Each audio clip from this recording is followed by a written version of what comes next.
안녕하세요. 김의사박사입니다. 이번 야매 강의의 주제는 임상신장학에 관한 내용입니다.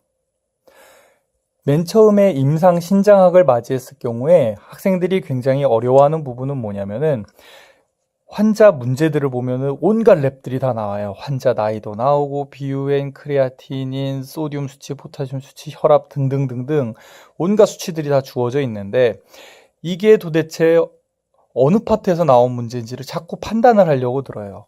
그런데 사실은 이게 모든 전해질이랑 모든 랩 수치들은 이 환자에 맞춰서 이동을 하는 거기 때문에 하나의 병만 있는 경우가 있는 게 아니고 여러 개의 병이 동시에 있을 수도 있고, 특히나 신장 같은 경우는 망가지고 나면은 여러 개의 증상들이 한 번에 동시에 나타나는 경우가 많이 있습니다. 그래서 각각의 파트들을 나눠가지고 뭐 이거는 소듐에서 나온 걸 거야, 이건 포타슘에서 나온 걸 거야, 이거는 산염기에서 나온 걸 거야를 나눠서 공부하기 시작하면은 문제를 볼 때마다 헷갈리고 외워야 되는데, 이거를 그냥 환자의 랩 수치를 보면서 앞에서부터 각각의 랩 수치들이 도대체 어떤 상황을 반영하는 건지를 하나씩 이해하면서 간다면은 일일이 외울 필요 없이 문제를 풀어나갈 수가 있습니다. 그래서 제가 우리 신장을 문제를 볼 때는 신장에 의해서 문제가 생기는 거는 물의 양이 변한다거나 소듐의 수치가 변하거나 포타슘의 수치가 변하거나 산염기의 변화가 생기거나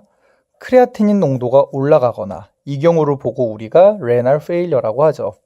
신기능이 떨어진 거니까. 또 위에 또 다른 랩 수치가 사구체 질환을 의미를 합니다.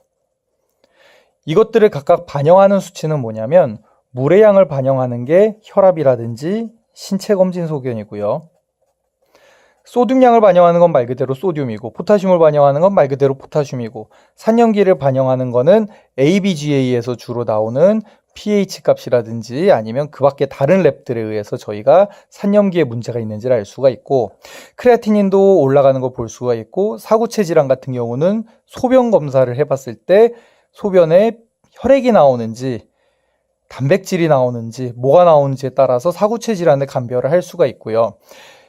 물론 여기에 다른 뭐 WBC가 나오면 TIN이라든지 같은 것들이 추가로 있지만, 우선적으로 이 거대한 뼈대에 대해서 간략하게 설명을 드리고 나면은 이제 랩 수치를, 환자의 상태를 볼 때 앞에서부터 하나씩 이 환자의 상태를 판단해 나갈 수 있을 겁니다.